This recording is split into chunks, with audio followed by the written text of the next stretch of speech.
周小松議員。係，多謝主席。我都想講下嗰個社區券嘅問題。我都睇到咧，就個數字就直到25年嘅12月底為止咧，就社區券嘅使用率咧就達到咗88%，就比24年3月份嘅70%咧就即係多咗好多啦。咁呢個係值得肯定嘅。咁但係我都同時都留意到咧，即係社區券計劃嗰個退出嘅人數啊，亦都睇到咧好似有上升嘅趨勢。尤其是當中有一個叫做因為入院啦、離港啦，或者超過6個月未使用嘅情況咧，係上升到2885人嘅。咁呢個同過去嗰2年嘅數字相比咧，就上升得好緊要嘅嚇，嗰個比率。咁我想進一步了解下，頭先阿莊豪鋒議員都關注過，我都進一步了解下咧，就喺呢個數字入邊有冇拆開因為6個月未使用而退出嘅計劃嘅人數咧，同埋因為呢個原因而退出計劃人數，同過往幾年相比係咪特別多咗？係咪有上升嘅趨勢？呢個第一個。咁第二個咧，我想睇下，即係呢個咧就我知道啊，頭先都講咗啦。如果佢超過6個月冇使用咧，社署會安排一啲社工啊去跟進嗰啲個案，睇下咩原因。咁其實就即係到你去跟進嘅時候，佢可能已經即係超過6個月冇再去使用啦。但係你會唔會安排咧喺3、4個月嘅時候咧，你就有人去跟下佢，去問下咩原因，去協助下佢？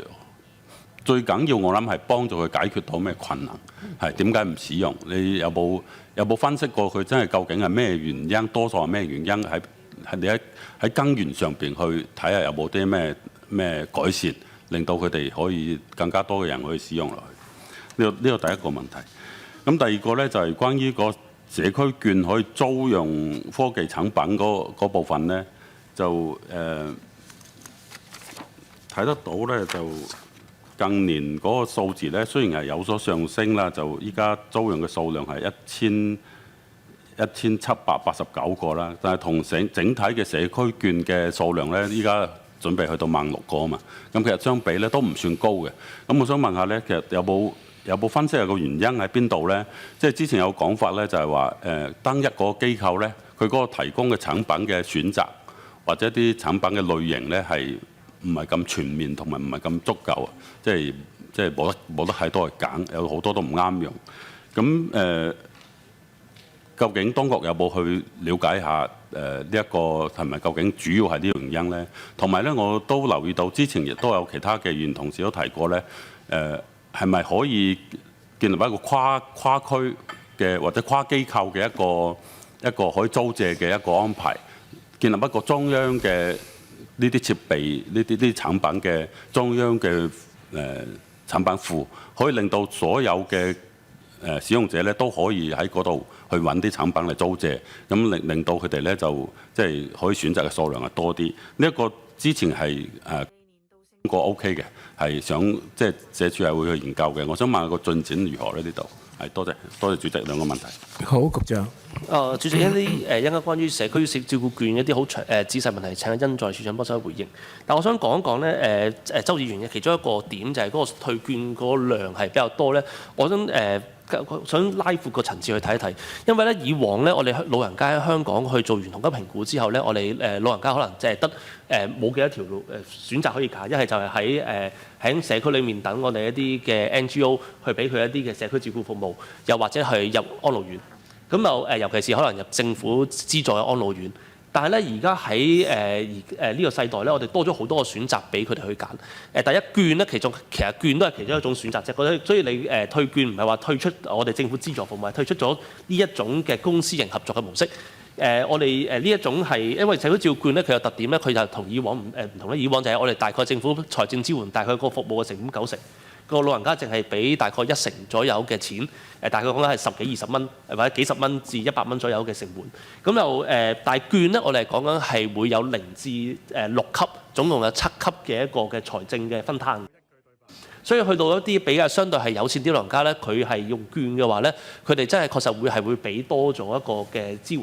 但當然呢個對於老人家嚟講，可能佢哋會唔想要嘅，尤其是佢覺得自己仲做到嚟講咧，可能佢哋唔想要。但係我哋就喺政府，我哋個整體嗰個嘅安老個發展嚟講咧，呢個係我哋需要去做，因為咧我哋冇可能係永遠都係用一單一嘅模式咧去營運，否則就會可能會一個不可持續嘅一個嘅結構。所以我哋係行一個嘅0至7級、0至6級呢個嘅共同分擔嘅模式咧，呢個我哋會做多啲，並且對呢個會具可持續性多啲，呢個第一點。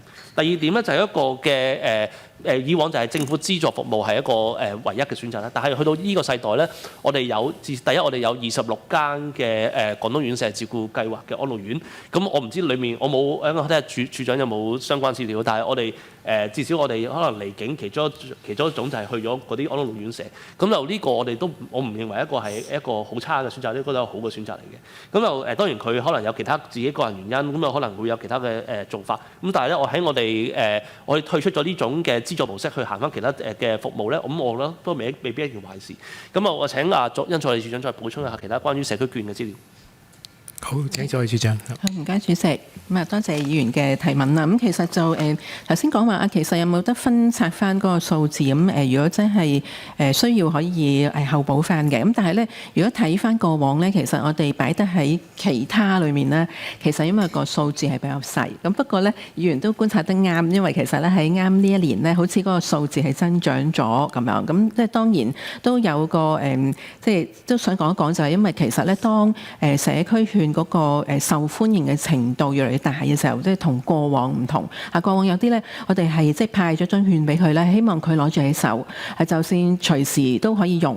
咁話唔定佢有啲時間咧，其實係有一院或者係離港，又或者係咧佢因為有工人，所以覺得咧暫時有一啲服務咧佢唔需要啦咁樣，咁所以就冇用到。咁我哋都會容許佢攞住嗰張券嘅。咁但係咧就喺近年咧，尤其是即係2025-26開始咧，其實就覺得要用券嘅人都多，咁我哋都要咧比較即係喺變成恆常措施之後咧，係比較要係即係睇一睇嗰個資源嗰個分配。咁所以其實我哋都做咗一件事咧，就係如果佢都超過咗6個月係冇用嘅話咧，咁我哋就會去關注一下啦。如果都確定佢係唔需要嘅時候咧，咁就會係幫佢退出咁樣。咁呢個都係因為我哋咧想善用嗰個資源而做咗一啲措施。咁至於話如果佢入去嘅時候啱去使用個券啦，但係佢冇用到，其實我哋係有個機制嘅。譬如佢真係攞咗張券，喺攞券嘅時候咧，就已經係問咗佢個家庭嘅情況係點，佢同埋社工有冇需要幫手咧？就係我哋即係後台嘅辦事處咧，去幫一幫佢點樣去選擇。咁如果係用過咗成個月佢都冇用啦，咁我哋都會去關注，咁以至咧確保佢唔係因為唔識用冇人去幫佢開始去點樣揀選服務咧，而用唔到呢個服務咁樣。咁所以喺開始嘅時候冇用，我哋有跟進嘅方法啦。而佢真係用咗之後，就最後都冇用咧，咁我哋就會喺6個月都會睇一睇佢嘅情況。咁如果真係佢冇其他嘅原因，而係真係有其他嘅方法已經幫到佢咧，咁我哋就會幫佢退出呢一張券咯。我哋補充呢度。主席，可唔可以唔好意思啊？可唔可以租借嗰個科技產品嗰度咧，係咪可以建立一個中央庫咧？即係呢度可以答多少少啊？唔該。係，唔好意思啊。咁啊就其實咧就我想講解下咧，我哋嗰個即係租用係一啲即係科技嘅支援嘅一啲工具啦咁樣。咁其實咧就我哋有12種嘅。咁12種咧就唔係啊每一個，即係我哋320個即係社區券嘅服務提供者啦。咁唔係每一個提供者咧都有去做呢12種嘅租用咁樣。咁當然咧就有一啲亦都係有部分咁。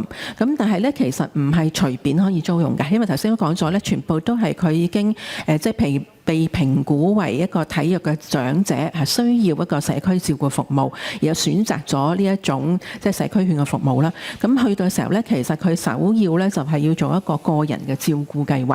咁喺個人照顧計劃裏面咧，就會睇到其實需要啲乜嘢，包括原來有啲乜嘢咧可以租用嘅器材係幫到佢。咁例如某一啲嘅即係輔助佢行嘅工具啦，又或者洗頭機啊呢一類咁樣嘅工具啦。咁然後跟住咧就會係建議俾佢。咁建議俾佢嘅時候咧，佢可以去租用啦。咁但係咧，其實都唔少嘅長者，即係如果佢發現佢需要嗰啲嘢嘅時候咧，最後佢係決定自己買都唔定嘅。咁所以咧，其實有啲情況佢會係租用，但係租用一段短嘅時間，又會係自己買。亦都有一啲咧係知道佢需要用啲乜嘢嘅時候咧，其實佢就直接係購買咗都唔定。咁所以呢個租用嘅方式咧，只不過係多一個選擇俾我哋嘅長者。咁呢個都係我哋嘅大趨勢。不過我哋長遠咧就即係如果喺咁嘅情況底下咧，其實因為有嗰個即係個人照顧計劃行先啦，咁所以一定咧係由佢接觸即係想喺嗰度買佢服務嘅嗰個單位去做一個開始咁樣。